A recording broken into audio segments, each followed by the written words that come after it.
সকালে উঠে আগে মন প্রাণ উজাড় করে তোমার শরীরের প্রতিটি কোষের প্রতি কৃতজ্ঞতা প্রকাশ করবে।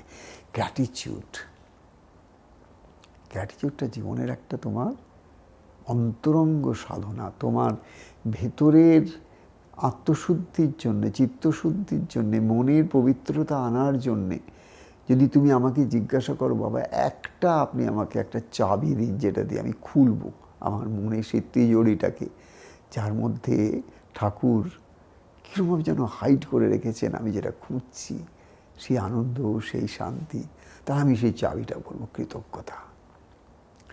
তোমার মধ্যে যত কৃতজ্ঞতা থাকবে তত তুমি কিন্তু আকাশে বাতাসে চতুর্দিকে সব দিকে তাকালে কেবল সেই একটা আনসিন হ্যান্ডস দেখতে পাবে, যে তোমাকে সারা জীবন না জানি কত কিছু দিয়েছে, কতভাবে তোমাকে ভালোবাসা, কতভাবে তোমাকে স্নেহ মমতা দিয়ে মাতৃবৎ স্নেহে তোমাকে কিন্তু সব দিক থেকে প্রোটেকশন করে দিয়েছেন।